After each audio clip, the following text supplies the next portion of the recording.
ہمارے نبی پاک صلی اللہ علیہ وسلم جب ہجرت کے لیے مجبور ہو گئے، اس دعوت کی محنت میں ایک وقت ایسا آتا ہے کہ قوم ہی مخالف ہو جاتی۔ تو اللہ کے نبی مکہ میں تھے تو بیت اللہ میں آتے تھے، نمازیں پڑھتے تھے، نفل تھی، فرض نماز تو تھی نہیں۔ پھر حضرت حمزہ نے کلمہ پڑھا، حضرت عمر نے پڑھا، تو پہلی دفعہ مسجد میں نماز پڑھے گی، نفل ہی تھی، فرض نہیں تھی۔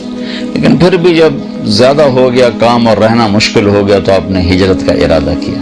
ادھر حضرت ابو طالب فوت ہو گئے تو ان کی وفات سے جو باہر پروٹیکشن تھی وہ ختم ہو گئی۔ ادھر حضرت خدیجہ فوت ہو گئی ایک ہی مہینے میں 10 دن کے اندر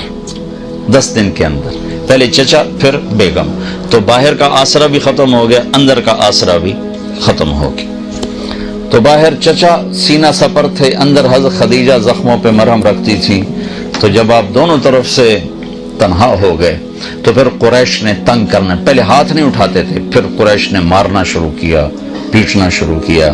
تو اس پر ہمارے نبی فرماتے ہیں ما اسرا ما وجدنا فقدک یا اے میرے چچا، تیرے جانے کی کمی بڑی جلدی محسوس ہونے لگی۔ پہلے کوئی ہاتھ نہیں اٹھاتا، پھر مار پیٹ، پتھر، روڑے، اور گردن میں چادر ڈال کے عقبہ نے جو مروڑنا شروع کیا، آنکھیں باہر نکل بے بسی کے ساتھ، اور سجدے میں تھے تو اوپر آ کر اونٹوں کی اوجڑی پھینک دی، آپ کو اٹھنا مشکل ہو گیا۔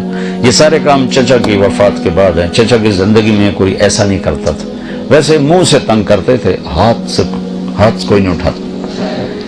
جب یہ دونوں آسرے ختم ہو گئے تو پھر آپ نے کہا چلو میں طائف چلا جاؤں، شاید وہاں پناہ مل جائے۔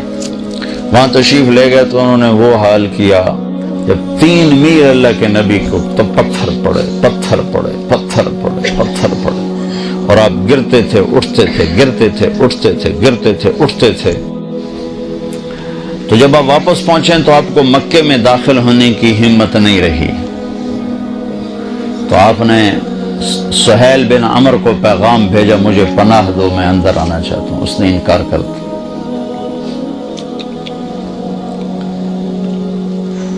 پھر آپ نے اخنس بن شریک کو پیغام دیا کہ مجھے پناہ دو، میں اندر آنا چاہتا ہوں۔